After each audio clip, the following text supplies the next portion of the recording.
तो नमस्कार दोस्तों, आप सभी को स्वागत है। आप सभी के रिक्वेस्ट पर हम आज ये वीडियो बनाने वाले हैं, क्योंकि जहाँ तक मुझे पता है कि आपकी एग्ज़ाम में और एक सप्ताह का समय लगभग बचा हुआ है and this is a very critical time for your examination and it not should be waste. तो यहाँ पे समय को हमें वेस्ट नहीं करना है और बीएड का जो भी एग्ज़ाम देने वाले हैं उनके लिए ये वीडियो खास करके होने वाला है, जिसमें उनके रिक्वेस्ट पर मैं इसमें बताने वाला हूँ कि सारे जो मनोविज्ञान, शैक्षिक मनोविज्ञान यानी कि एजुकेशनल साइकोलॉजी है, उनमें से किस किस चैप्टर से कौन कौन से क्वेश्चंस आने की संभावनाएं अधिक हैं, इसके बारे में हम ज़्यादा चर्चा करेंगे। और सबसे पहले मैं कुछ चीज़ों को क्लियर कर देना चाहता हूँ कि there are some disclaimer I want to clear before starting this video. This video is not the substitute of your guide and your personal learning. This is your supportive video. It should be taken as a support, not as not as a single one who can only support to you in your examination. Okay. अब चलिए मैं बताता हूँ कि आपको हर एक chapter से कौन कौन से क्वेश्चंस आने वाले हैं, और इसमें ये बताने के साथ साथ मैं आपको ये भी बताऊंगा कि एक सप्ताह के अंदर में तैयारी कैसे करें इस सब्जेक्ट की, क्योंकि अब समय बहुत ही कम बचा है।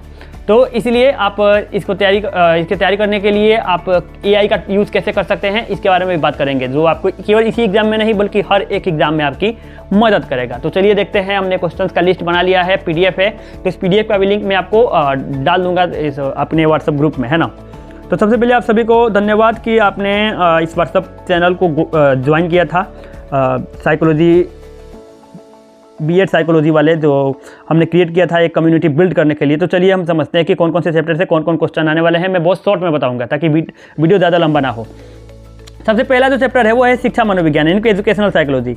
तो इसमें जो है सबसे पहले क्वेश्चन आ सकता है कि शिक्षा मनोविज्ञान की परिभाषा की दीजिए तथा इसकी प्रकृति एवं क्षेत्र का वर्णन कीजिए, यानी कि define the educational psychology and right the nature and scope of educational psychology. इसके बारे में हम वीडियो वगैरह बना चुके हैं, तो अगर समय हो तो एक बार 2 का स्पीड करके हमारा वीडियो भी देख सकते हैं। अगर समय ना हो तो आप AI का यूज़ भी कर सकते हैं। दूसरा नंबर सवाल है कि एक शिक्षक के लिए शिक्षक मनोवैज्ञानिक का उपयोगिता एवं महत्व को स्पष्ट कीजिए, यानी कि एक शिक्षक के लिए, एक टीचर के लिए जो है इम्पोर्टेंस क्या है या यूज़ क्या है, एप्लीकेशन क्या है जो एजुकेशनल साइकोलॉजी है उसको, है ना, आपको ये बताना है। तो यहाँ पे एक चीज़ समझ लीजिए, ज़्यादातर बच्चे मुझसे जो मिलते हैं ना वो कहते हैं कि मैं अपने मन से बना बना के लिखना क्या होता है। आप अभी प्रोफेशनल कोर्स कर रहे हो, बीएड जैसे कोर्स कर रहे हो, इस कोर्स को करने के बाद से आप देश के एक टीचर बनोगे, ठीक है। इसलिए इस कोर्स में जो है ज़्यादातर जो शिक्षक होते हैं जो चेक करते हैं वो एग्जामिनर बहुत ही सावधानी पूर्वक चेक करते हैं और उनको प्रोफेशनलिज्म चाहिए आपके। केवल ऐसे वैसे कुछ भी लिख कर चले आओगे तो आपको नंबर नहीं मिलेगा। हाँ, उस कंडीशन में आपको नंबर मिल सकता है अगर पैसा वैसा दे करके कोई व्यवस्था कहीं से लगा दिया गया है और लगा लिए हो, तब कोई बात अलग है। अदरवाइज अगर आप लीगल तरीका से या सही तरीका से मार्क्स ऑब्टेन करना चाहते हो तो आपको अच्छे से तैयारी करना होगा और आपके पास ये सारी नॉलेजेस होनी चाहिए। एक सप्ताह में भी आप अच्छे से तैयारी कर सकते हैं। ऐसा नहीं है कि पूरा बढ़िया से तो नहीं कर सकते, डीप स्टडी नहीं कर सकते। साल का पूरा पढ़ाई, 6 महीने का पूरा पढ़ाई आप एक सप्ताह में कैसे कर सकते हैं, but still you can get the best marks in your examination. जो थर्ड क्वेश्चन है वो है शिक्षा मनोविज्ञान की अंतर्दर्शी और प्रयोगात्मक विधि का विवेचन कीजिए, यानी कि यहाँ पे देखिए शिक्षा मनोविज्ञान के इंट्रोस्पेक्शन और एक्सट्रोस्पेक्शन वगैरह के बारे में हमने जो बात किया था उसी के बारे में यहाँ पे आपको लिखना है। तो AI का यूज़ करके मैं लास्ट में बताऊंगा कैसे। अब अध्याय 2 जो है वो है मानव अभिवृद्धि एवं विकास, जिसका हिंदी होता है कि ह्यूमन ग्रोथ एंड डेवलपमेंट। तो इसमें आपको सबसे पहले ह्यूमन ग्रोथ क्या होता है, डेवलपमेंट क्या होता है, इसको समझ लेना है और इसमें अंतर क्या होता है, ये पहला क्वेश्चन है। दूसरा है कि विकास के प्रमुख सिद्धांत का वर्णन कीजिए। देखिए विकास के कई सारे प्रिंसिपल होते हैं डेवलपमेंट के, हमने भी आपको बताया था, तो उन सारे प्रिंसिपल को एक बार शॉर्ट में रिवाइज कर लीजिएगा, आने की संभावनाएं ज़्यादा हैं। हिमांशी का वीडियो मैंने भेजा था यूट्यूब पर, इन्होंने बहुत अच्छे से बताया था। चलिए आगे देखते हैं। इसमें जो तीसरा क्वेश्चन आने की संभावना है वो है विकास को प्रभावित करने वाले मुख्य कारकों की व्याख्या कीजिए, यानी कि आपको सबसे वो मेन फैक्टर्स को लिखना है विच इन्फ्लुएंस द डेवलपमेंट, है ना, विकास को कौन कौन से कारक प्रभावित करते हैं। चलिए अब आपका आ जाता है चैप्टर 3। चैप्टर 3 जो है बाल्यावस्था, चाइल्डहुड है।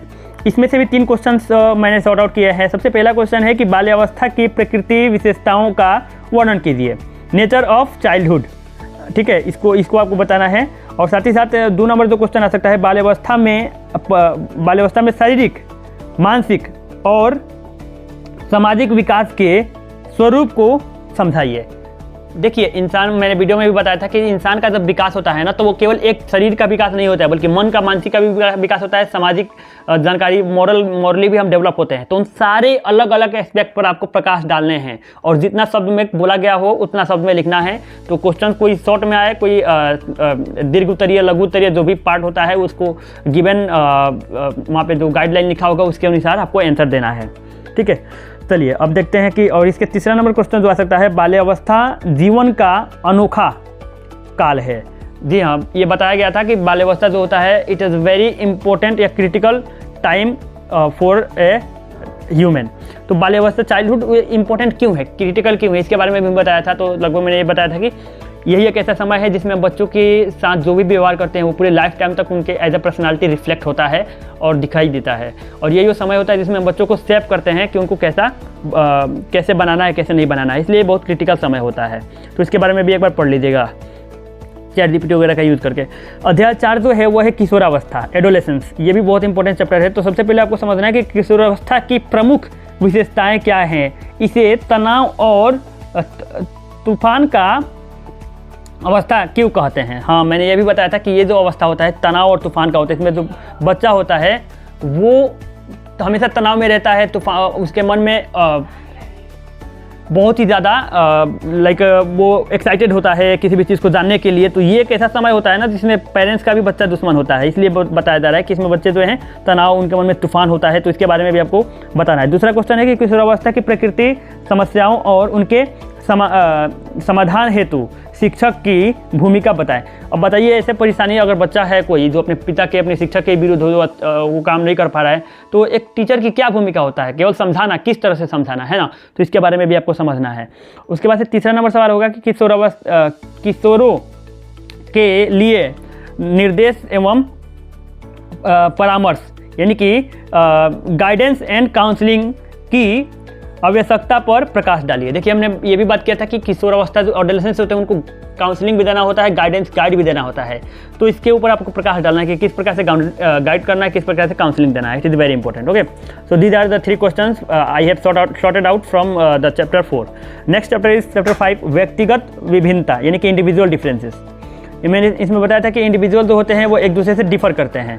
तो सबसे पहले आपको ये बताना है कि व्यक्तित्व विभिन्नता का अर्थ, इंडिविजुअल डिफरेंस का मतलब क्या होता है, इसके प्रकार क्या होता है, और इसी से प्रभावित करने वाले कारक कौन कौन से होते हैं, इन सबको वर्णन करना है। तथा उसके बाद से मैंने बताया था शिक्षा कक्षा में व्यक्तिगत विभिन्नताओं के शैक्षणिक निहितार्थ और प्रबंधन को समझाएं। अब देखिए, जैसे कि हर बच्चे का सीखने का तरीका, समझने का तरीका, उनकी पर्सनालिटी अलग अलग होता है। तो आपकी क्लास में 40 बच्चे होंगे, 30-40 बच्चे होंगे, तो उन सबकी क्वालिटी अलग अलग होंगी, अलग अलग कैटेगरियों में होंगे। तो उन सारे अलग अलग कैटेगरी को आपका जो शैक्षिक जो सिलेबस होना चाहिए वो कुछ इस प्रकार से होना चाहिए कि सारे बच्चों को समझ में आए। तो आप किस प्रकार से वो सिलेबस बनाओगे कि सारे बच्चों को समझ में आए, उसके बारे में आपको यहाँ पे लिखना है इस वाले क्वेश्चन में। ठीक है, एंड देन हाँ, अध्याय 5 पर हम थे। ठीक है, तो इन दोनों का ही इसमें आपको, और दूसरा नंबर जो है कक्ष में व्यक्तिगत विभिन्नताओं के शैक्षिक। ठीक है, हम इसमें समझ चुके हैं सारी चीज़ों को। नेक्स्ट चैप्टर है वो चैप्टर 6 और 7 को एक में मिला करके हमने रखा हुआ है। एंड देन इसका है अधिगम एवं इनके सिद्धांत। देखो, लर्निंग अलग है और इसके प्रिंसिपल्स अलग है, थियरी ऑफ लर्निंग। तो इनको दोनों को एक ही में मर्ज करके, और यहाँ पे कुछ 4 क्वेश्चन सॉर्ट आउट किए गए हैं, उन सबको समझिए। सबसे पहले अधिगम की परिभाषा दीजिए, यानी कि लर्निंग क्या होता है, व्हाट इज लर्निंग, तथा अधिगम के प्रभावित करने वाले कारकों को वर्णन कीजिए, यानी कि फैक्टर इन्फ्लुएंसिंग द लर्निंग। इसके ऊपर भी आपको प्रकाश डालने हैं, पहला क्वेश्चन है। दूसरा है कि थॉर्नडाइक जो है वो एक साइकोलॉजिस्ट के प्रश्न एवं इनके जो यहाँ पे कुछ सिद्धांत, मूल सिद्धांत वगैरह दिए गए हैं, अलग अलग सिद्धांत होता है, उसको थियरीज को भी आपको उसके ऊपर भी प्रकाश डालना है। मैं PDF प्रोवाइड कर दूंगा। मैं चाहता हूँ वीडियो कम से कम छोटा हो। ठीक है, पावलोव के जो रूल उन्होंने बताया था, conditioning, classical conditioning, operant conditioning. Conditioning क्या होता है, तो इसके बारे में भी आप ChatGPT से पढ़िएगा। मैं लास्ट में बताऊँगा कैसे पढ़ना है, और या फिर आप हिमांशी का वीडियो भी देख सकते हैं, यूट्यूब पे अवेलेबल है। हालांकि आपके पास समय बहुत ही कम है, स्मार्ट स्टडी करो। चौथा नंबर जो है वो है अधिगम स्थानांतरण, यानी कि ट्रांसफर ऑफ लर्निंग किसे कहते हैं, इसको मैंने बहुत अच्छे से बताया था लास्ट वीडियो में कि हम जो लर्निंग को कैसे ट्रांसफ़र करते हैं, जैसे साइकिल चलाते हैं उसका कैसे बाइक चलाते हैं उसमें यूज़ होता है। तो पॉजिटिव ट्रांसफ़र, निगेटिव ट्रांसफ़र और जीरो ट्रांसफ़र होता है। 3 प्रकार के ट्रांसफ़र ऑफ लर्निंग होता है। इसके बारे में आप लोग पढ़ के जाइएगा। ओके, सो यहाँ पे ये था हमारा व्यक्तित्व विभिन्नताएँ। हाँ, अब आइए हम बात करते हैं अध्याय 9 के बारे में, जो है बुद्धि यानी कि इंटेलिजेंस। इंटेलिजेंस के में सबसे पहले देखिए, इसमें समझना है कि बुद्धि का परिभाषा दीजिए, यानी कि व्हाट इज़ इंटेलिजेंस, और बुद्धि के द्विकारक सिद्धांत को बताइए। यानी कि इसके द्विकारक सिद्धांत जो स्पीयरमैन ने दिया था ना, 2 फैक्टर थियरी ऑफ इंटेलिजेंस, इसको बताना है। तो मैंने बताया था कि सर जी फैक्टर होता है और एस फैक्टर होता है, इसके बारे में आपको वर्णन करना है, अच्छे से पढ़ के जाइएगा। दूसरा नंबर जो है वो बुद्धि लंबी। अब मैं इंग्लिश मीडियम से हूँ, इसलिए मुझे हिंदी में पढ़ने में काफ़ी परेशानी हो रहा है। That's why you can face some issue while I will provide you the PDF, you can access from there. IQ किसे कहते हैं आपको ये बताना है कि, और इसको मापने के लिए आप कौन से फार्मूला का यूज़ करते हैं इसको भी आपको बता देना है। जैसे एक्चुअल एज बटा क्रोनोलॉजिकल एज, मेंटल एज बटा क्रोनोलॉजिकल एज इंटू 100, ऐसे करके निकाला जाता है। मैं बहुत फास्ट बोल रहा हूँ। अगला जो अध्याय है चैप्टर 10, वो है सृजनात्मकता यानी कि क्रिएटिविटी। तो क्रिएटिविटी यानी कि हम किसी भी नए चीज़ को बनाने की हमारी क्षमता होता है, उसको क्रिएटिविटी कहते हैं। सबसे पहले आपको इसमें परिभाषा देना है कि क्रिएटिविटी का अर्थ क्या होता है, और प्रकृति स्पष्ट कीजिए, यानी कि इसके नेचर और इसको डिफाइन कीजिए, इसकी मीनिंग बताइए। साथ ही साथ सृजनात्मकता बालक की विशेषताओं का वर्णन कीजिए। जो बच्चे क्रिएटिव होता है उनकी क्या क्या कैरेक्टरिस्टिक्स यानी कि विशेषताएं होता है, इसको भी आपको वर्णन करना है। This is the first question. The second one is बालकों में क्रिएटिविटी के विकास हेतु शिक्षक द्वारा किए जाने वाले उपायों को बताइए। यानी what are the way teacher can do from their side to enhance the creativity in the students. यानी टीचर क्या कर सकता है बच्चों में, उनके अंदर क्रिएटिविटी को बढ़ाने के लिए, इसके ऊपर भी आपको ध्यान दे देना चाहिए। अगला जो चैप्टर है 11 और 12 का मिश्रित करके बताया गया है कि व्यक्तित्व यानी कि पर्सनालिटी, इसके बारे में आपको पढ़ना है। तो देखिए, सबसे पहले व्यक्तित्व की परिभाषा और इसके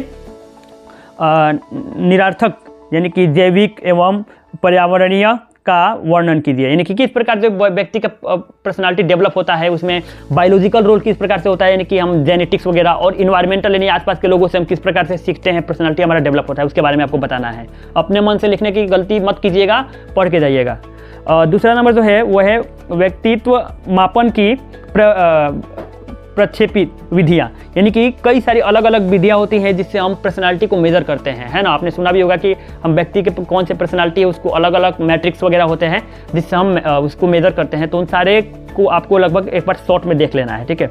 तीसरा नंबर जो क्वेश्चन है वो है सिगमंड फ्रॉइड के सिगमंड फ्रॉइड। देखो मुझे कितना दिक्कत हो रहा है। सिगमंड फ्रॉइड जो थे वो एक साइकोलॉजिस्ट है। उन्होंने बताया था कि हमारे ईगो, सुपर ईगो, ये बहुत ही महत्वपूर्ण क्रिटिकल स्टेजेस होते हैं ऑफ डेवलपमेंट, और उन्होंने सबकॉन्शियस, प्रीकॉन्शियस और अनकॉन्शियस माइंड वगैरह के बारे में भी बताया था। तो इसको भी आप देख कर जाएगा सिगमंड फ्रॉइड के थियरी के बारे में। इन्होंने एक डिफेंस मैकेनिज्म के बारे में भी बात किया था, वो जो बहुत इंपॉर्टेंट है, एग्जाम में आ सकता है, ठीक है। उसको भी आप पढ़ के जाइएगा। अगला जो है वो है वेरी गुड, जो नेक्स्ट चैप्टर है वो है मानसिक स्वास्थ्य एवं रक्षा तंत्र, यानी कि mental health and defence mechanism, जिसकी हम बात कर रहे थे। तो देखिए, सबसे पहले इसमें आपको आएगा कि मानसिक स्वास्थ्य का अर्थ क्या है। यानी कि मानसिक स्वास्थ्य आप क्या समझते हैं। अगर शारीरिक स्वास्थ्य आपको पूछा जाए तो आप कह दोगे कि शरीर में कोई बीमारी है कि नहीं, तो मानसिक स्वास्थ्य आप क्या समझते हैं वो बताना है। और एक मानसिक रूप से स्वस्थ व्यक्ति की लक्षण लिखिए। यानी कोई व्यक्ति मानसिक रूप से स्वस्थ है, उसका क्या लक्षण होगा कि वो तेज होगा, यही मानसिक रूप से स्वस्थ होता है। एक बार इसको अच्छे से पढ़ लीजिएगा और उसके बाद से तैयारी करके जाइएगा। अगला जो होता है रक्षा तंत्र, यानी कि मैकेनिज्म, मेंटल डिफेंस मैकेनिज्म किसे कहते हैं, ये कितने प्रकार के होते हैं, तथा दमन, प्रतिदमन यानी कि रिप्रेशन, प्रोजेक्शन, या फिर अलग अलग जो होते हैं इसके रेशनलाइजेशन, ये अलग अलग डिफेंस मैकेनिज्म है जो हम अपने आप को बचाने के लिए, डिफेंस करने के लिए हमारा माइंड जो है वो काम करता है। उसको भी आपको लिख लेना है। तो ये थे कुछ क्वेश्चंस जो मैं इसको आपको PDF में को व्हाट्सएप पे शेयर कर दूंगा, और मैं आपको शॉर्ट में बता देता हूँ कि आपको इसका प्रिपेयर कैसे करना है, प्रिपरेशन कैसे करना है। देखो अभी क्या करो, आप ChatGPT या फिर Google Gemini वगैरह ऐप डाउनलोड कर लो, एक एक करके क्वेश्चन को डालते जाओ, वहाँ पे ऑडियो का ऑप्शन होता है, उस ऑडियो पे क्लिक करके चाहे कोई भी काम करते रहो, क्वेश्चन का ऑडियो सुनते रहो। 7 दिन का समय बचा है, बहुत ही कम समय है। अच्छे से पढ़ाई किया है तो अच्छी बात है, नहीं किया है तो फिर स्मार्ट स्टडी करके अपना कोई कैसे भी करके अच्छा नंबर मार्क्स ऑब्टेन करने की कोशिश कीजिए। दूसरी बात यह है कि आप अच्छे से पढ़ाई कीजिए, क्योंकि ये जो साइकोलॉजिकल सब्जेक्ट है मैंने बताया था कि हमेशा काम आने वाला है, इसलिए केवल एग्जाम के मायने से ही नहीं, ये हर मायने से ज़रूरी पड़ जाता है। और आप हमसे हमेशा जुड़े रह सकते हैं, और हम आपके साथ हैं हर परिस्थिति में, केवल इस एग्ज़ाम में नहीं, केवल इस B.Ed के फर्स्ट ईयर में ही नहीं, आपके हर एग्ज़ाम में साथ हैं। और लाइफ के किसी भी प्रकार के प्रॉब्लम हो तो आप हमसे हमारे इस व्हाट्सएप जो इस हम ग्रुप बनाया है उस पर कॉन्टेक्ट कर सकते हैं।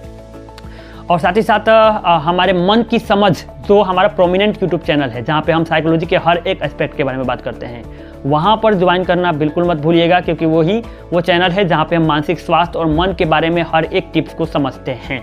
और मैं वीडियो में अपने लाइफ में और अभी आगे फ्यूचर में बहुत सारा कोर्सेस लाने वाला हूँ, जो कि या तो फ्री होंगे या फिर बहुत ही कम कॉस्ट में होंगे। तो उन सारी चीज़ों के बारे में जानने के लिए आप हमसे जुड़े रहें। और आप सभी में से जो लोग भी अगर चाहते हैं कि हमारे साथ काम करना चाहते हैं, वो भी हमारे साथ ग्रो करना चाहते हैं, तो हम एक दूसरे को कोलैबोरेटिव वे में भी काम कर सकते हैं। आप हमारे उस व्हाट्सएप नंबर पर कॉन्टैक्ट भी कर सकते हैं। तो सारी चीज़ें हम आपके साथ हैं हर एक परिस्थिति में, ठीक है। पढ़ाई करते रहिए, ऑल द वेरी बेस्ट। मैंने कोशिश किया था ये वीडियो छोटा हो, लेकिन पूरे चैप्टर को एक वीडियो में समेटना लंबा तो हो ही जाएगा। धन्यवाद।